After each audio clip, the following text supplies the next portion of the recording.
Olá, Atos, tudo bem? Como é que vocês estão? Primeiro deixa eu me apresentar, para quem não me conhece, eu me chamo Gerardo. Estou atualmente como um dos coordenadores do Novo Pentecostes, que é o grupo de entrada para jovens, né? Então, eu sou aí do grupo Irmão do Atos. E eu fui convidado pelos coordenadores de vocês a conversar um pouquinho sobre uma das passagens da Bíblia que eu gosto muito, né, da vida pública de Jesus, que é sobre a passagem da mulher adúltera, certo?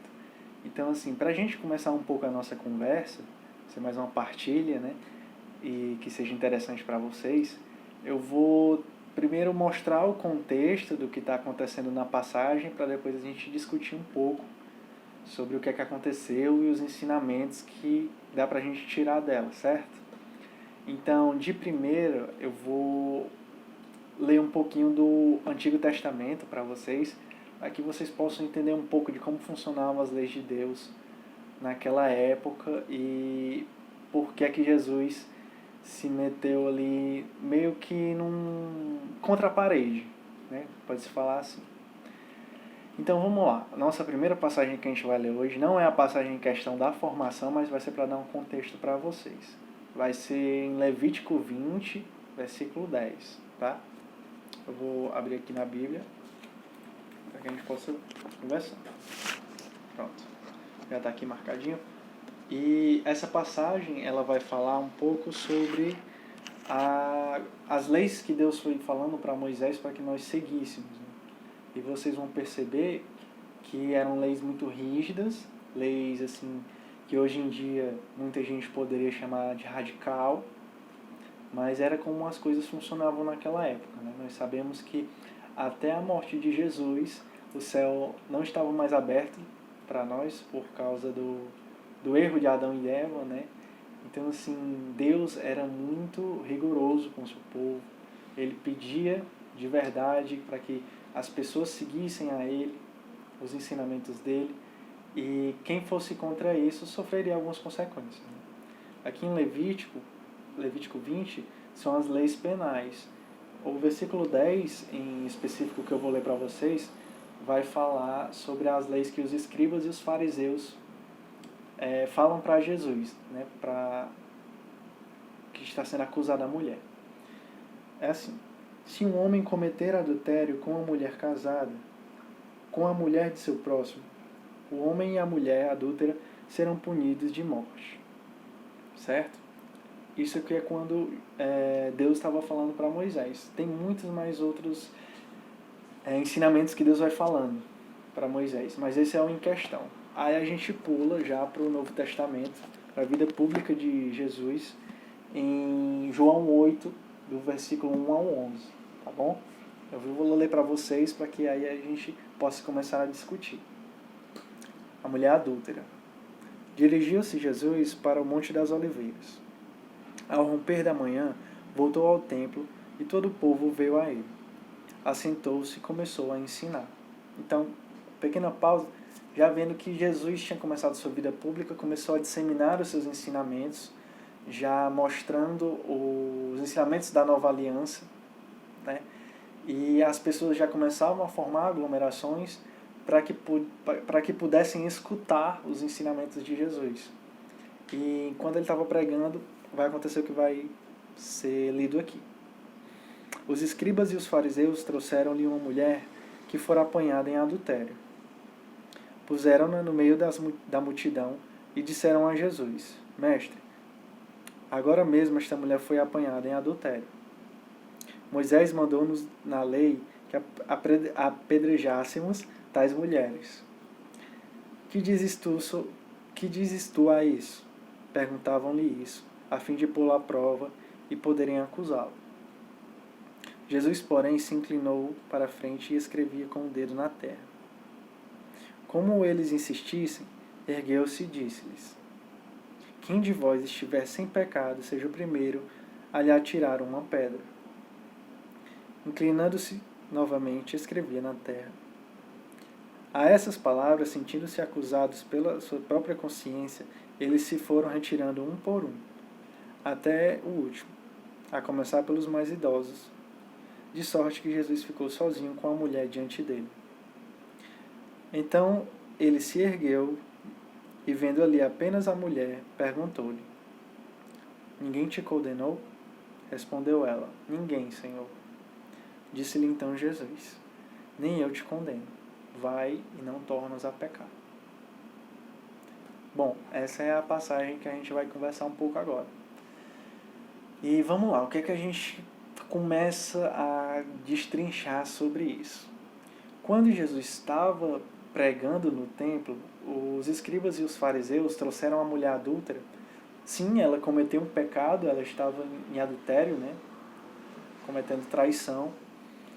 Mas a intenção dos escribas e fariseus não era em si a condenar aquela mulher, mas eles queriam saber qual era o posicionamento de Jesus quanto a isso. E por que eles querem fazer isso? Porque, como eu disse, Jesus já tinha começado as pregações, já tinha feito alguns milagres, e isso tinha enfurecido muito os mestres da lei lá da época, porque eles não queriam acreditar que Jesus era o Salvador. Então eles queriam uma forma de acusar. E como é que eles poderiam acusar Jesus levando essa situação da mulher adúltera até ele? Bom, o próprio Deus falou para Moisés, que era a lei que eles seguiam até o momento, naquela determinada época de Jesus, que se uma mulher pega em adultério tem que ser morta, tem que apedrejar. Então, se Jesus já estava sendo reconhecido como Deus encarnado, ele teria que seguir uma certa linearidade. Pessoal, não sei falar essa palavra, desculpa, mas vocês entenderam. Ele tinha que ser coerente com as leis que foram passadas a Moisés, né? Sendo que, ao mesmo tempo, enquanto ele teria que ser coerente, o próprio Jesus tinha se demonstrado uma pessoa de muita mansidão, de muita calmaria. Então, de duas, uma. Se ele fosse demonstrar essa mansidão novamente, essa calmaria que ele estava demonstrando até o momento, ele não iria querer que a mulher fosse apedrejada, né? E se ele dissesse para não apedrejar a mulher, ele estaria indo contra a lei. E esse seria um momento ideal para condenar o próprio Jesus, né? Então eles meio que armaram essa cilada, essa armadilha, para ver o que é que Jesus ia fazer. Porque até então Jesus estava se saindo super bem. Porque, lógico, né? Jesus é o Deus encarnado, ele tinha a sabedoria suprema. E se ele condenasse a mulher ao apedrejamento e seguindo as leis que foram dadas a Moisés, ele estaria indo contra a própria índole, né? Ele não estaria sendo esse Deus de amor, esse mestre que prega o amor e a mansidão. Então, o que é que Jesus ia fazer nesse rabo de foguete, né? Desculpa a expressão. A primeira reação de Jesus no momento foi inclinar-se sobre a terra. Ele meio que se agachou e começou a escrever na terra com o dedo. E, Gerardo, o que é que isso quer dizer? Bom, os estudos até hoje dizem que esse escrever na terra é de uma simbologia muito grande, tem um enorme significado para que a gente possa perceber, apenas com o gesto corporal, o ensinamento que Jesus dá para a gente, né? Que, primeiro, enquanto Jesus se abaixava, ele ficou um tempo ali escrevendo na areia, e ele ficou em silêncio. E esse silêncio foi um tempo de que os fariseus e os escribas foram se acalmando mais, né? Então, assim, a poeira da situação baixou um pouco. E já trazendo esse silêncio, a gente percebeu que, enquanto eu lia, de que eles ficaram insistindo sobre um posicionamento de Jesus. Então Jesus tinha que falar alguma coisa, né? E quando ele está lá abaixado, se vocês perceberem, é o que o próprio Deus fez aqui na Terra. Geral, como assim? Agora tu confundiu geral.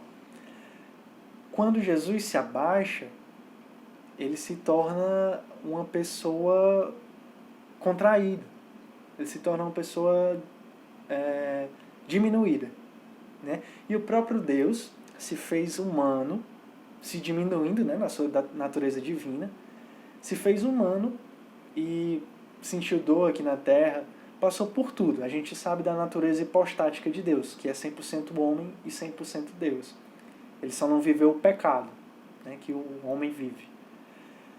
E quando Jesus se inclina na areia, é o próprio rebaixar-se de Deus, se tornando um homem, né, se tornando um de nós aqui na humanidade. E também tem alguns santos que eles trazem algumas das reflexões, assim, alguns significados desse abaixar-se de Deus e desse escrever na terra, na areia, né?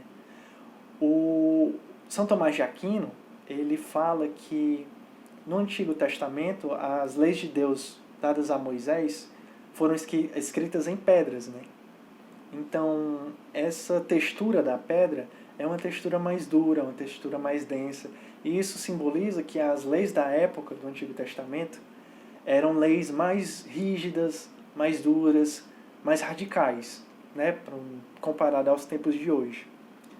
E quando Jesus ele começa a escrever na terra, quer dizer que é um terreno mais amolecido, uma textura mais mole, mais maleável. E isso quer dizer já um gesto mais amoroso, mais acalentador, mais confortável, né? Essa é a interpretação de Santo Tomás de Aquino. E eu também quis trazer para vocês a interpretação de Santo Agostinho, que ele fala que a partir do momento que Jesus começa a tocar na terra, na areia, ali na terra, ele quer dizer que os seus mandamentos estão na terra para que eles pudessem frutificar, que eles pudessem crescer, né? Então, é muito interessante a forma que os santos conseguem interpretar. E isso nos faz só ter a ganhar, né? Eu acredito que vocês concordem também. Então, vamos lá. Jesus tinha duas opções. Seguir a lei ou seguir a sua mansidão. Para onde ele corresse, ele iria se contradizer. Então Jesus criou a terceira opção dele, né? Porque Jesus era muito esperto, era da sabedoria suprema. Ele disse o seguinte, vamos acompanhar aqui na passagem mais uma vez. Deixa eu achar. Como eles insistissem, ergueu-se e disse-lhes: quem de vós estiver sem pecado, seja o primeiro a atirar uma pedra. Nesse momento eles vão, né, reconhecem que eles também são pecadores e jogam a pedra e vão embora. Nesse momento a gente tem que também perceber qual é a nossa posição na hora de julgar alguém. A gente tem que estar não é que a gente tem que estar sem nenhum erro, né? Até porque o ser humano é uma pessoa, o ser humano é uma criatura que ela vive lutando contra o pecado. Então ela tem que continuar lutando, mas de vez em quando a gente cai, né? Então é por isso que a gente frequenta a confissão, por isso que são criados os sacramentos, para que eles possam nos ajudar na santidade. Mas como é que eu devo julgar? Eu não devo julgar, né? Não julgueis. Tem todo aquele ensinamento. Mas assim, a gente tem que se encontrar numa posição de que somos seres dotados também de sabedoria. Uma sabedoria que vem de Deus. Então nós temos que utilizar essa sabedoria em prol do bem e não em prol do mal. Então veja só, quando nós percebemos, agora já levando para o nosso cotidiano, né? Já estou começando a encerrar a história daquela época e começando a discutir um pouco com vocês sobre o que é que vocês acham sobre o cotidiano, nosso dia a dia, as pessoas do nosso trabalho, da nossa faculdade, enfim, da nossa família. Se nós estamos bebendo da graça de Deus, estamos fazendo as leituras, estamos frequentando o nosso grupo de oração, estamos procurando uma unidade com Deus, nós estamos, consequentemente, nos convertendo. E essa conversão não deve ser algo que fica preso somente no nosso coração. Gerardo, então o que é que a gente tem que fazer? É como o próprio Jesus diz. Quando nós tivermos que exortar alguém, que nós chamemos ele para um canto e que de forma calorosa, né, uma forma assim mais mansa, a gente ensine o que é certo e o que é errado. Então, nós não devemos julgar por simplesmente querer condenar alguém. Mas se nós enxergamos alguém querido cometendo um erro, cometendo um pecado, cometendo uma má conduta, é nosso dever que nós procuremos a ele e o exortemos. Nós iremos ensinar a essa pessoa qual é o certo. E nós temos que tomar isso como missão, porque é nós que estamos bebendo da graça. Muitas das pessoas que conhecemos, infelizmente, não buscam beber dessa graça, que é buscar a conversão, buscar a santidade. Então, isso acaba sendo um chamado a um bom testemunho. Se nós vivermos um bom testemunho, nós vamos conseguir evangelizar as pessoas à nossa volta. E a gente não deve sempre tomar uma postura passiva. Nós também temos que agir muitas vezes. Então, esse agir muitas vezes ensinar a pessoa, que muitas vezes é ignorante, e veja só que ignorante, eu quero atentar a não ter o conhecimento, certo? E não ser bruto, né? Que muitas pessoas utilizam a palavra ignorante para dizer, pessoa ignorante, pelo amor de Deus. Mas é desprovido dos ensinamentos. Então, vamos ter uma nova visão sobre essa questão de o que é o julgamento. Você tem que saber observar e, assim como Jesus faz, ir lá e ensinar. Esse é o dever do católico. O católico imitador de Cristo. Né? Então, essa é a nossa função. E o finalzinho da passagem, Jesus pergunta para a mulher se sobrou alguém, ela disse que não, e ninguém condenou ela. Então, Jesus fala, nem eu te condeno, só vai e não tornas a pecar. Quando Jesus fala, nem eu te condeno, ele vem dizer que ele não condena a ninguém. Nesse momento que ele olha para a mulher adúltera, ele também está olhando para toda a humanidade. Então, nós não estamos condenados. Ele morreu para nos tirar essa condenação. Então, se nós não estamos condenados, nós temos a chance do céu, né? Graças a Deus. Mas vejam só a observação de Jesus. Vai e não tornes a pecar. Então, mais uma vez, levando para o nosso dia a dia. É como se nós estivéssemos indo em busca do sacramento da reconciliação. Estivéssemos indo nos confessar. E Deus nos dá essa graça, né, através do sacerdote, em persona Christi. E nesse momento é como se Jesus nos olhasse nos olhos e falasse, nem eu não te condeno, você está perdoado, graças ao sacramento, vai, não tornes a pecar. Muitos dos sacerdotes, eles falam isso também, né? Na hora do aconselhamento, no momento que o sacramento está acontecendo. Vá e não procure mais cair nesse pecado. E quando nós nos confessamos, nós recebemos uma graça contra os pecados que nós confessamos no momento. Então, por isso, né, só dando a dica, se você tem alguma dificuldade com algum pecado, muitas pessoas chamam de pecado de estimação, não é interessante levar esse nome porque nós não queremos nada de ruim para levar conosco como estimação. Então, tem que ser algo que nós queremos nos livrar imediatamente. Né? Então, não adote esse jeitinho de chamar o pecado. Né? Se você tem essa dificuldade com algum pecado, cai com ele em frequência, e você tem vergonha, você acaba não confessando ele, a partir de então comece a confessá-lo. Né? Os sacerdotes têm essa autoridade de enxergar de forma piedosa também o que nós estamos falando. E nós recebemos essa graça do Espírito Santo. Né? Então, esse pedido de Jesus é feito a nós até os tempos atuais, de nós não retornemos ao pecado confessado. Eu sei que é difícil, eu também sou pecador da mesma forma que vocês, né? Estamos juntos na mesma barca buscando a santidade. Porém, essa tem que ser a nossa meta. Então eu estou aqui para relembrar mais uma vez a vocês que vocês evitem os pecados já cometidos. Eu acredito que desde que começamos na nossa caminhada aqui dentro da igreja, nós já conseguimos melhorar bastante, vencer muitos vícios, muitos pecados, e que isso seja um crescente sempre, né? Que a gente não estagne, na nossa caminhada, certo? Então é isso. Só para concluir, a questão de Jesus ter perdoado a mulher, ela estava livre da culpa. E ela tem mais duas opções, né? Assim, de imediato. Ou ela realmente se sente tocada, né? Porque eu acredito que tenha acontecido isso, porque foi o próprio Deus vendo a ela, né? Conversando com ela de forma direta, enquanto Jesus estava aqui na Terra. A gente tem a oportunidade de ver Jesus no Santíssimo Sacramento da Eucaristia, mas ver ele com o corpo dele, né? O divino corpo dele, deve ser uma experiência muito incrível, né?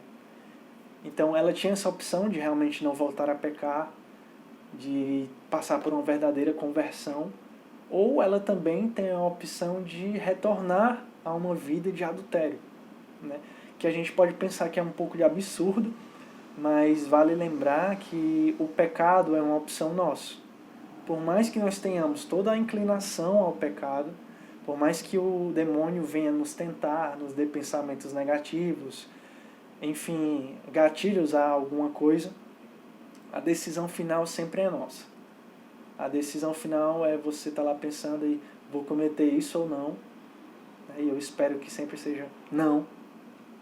Mas a mulher também teve essa opção, né? Então, assim, a gente não sabe mais o que aconteceu, mas a gente tem que levar essa visão também um pouco pra gente, sobre, a partir do momento que eu recebo o perdão de Deus, seja por algum momento de intimidade com Ele na minha oração, ou seja no sacramento da confissão, qual é a minha postura quanto a isso?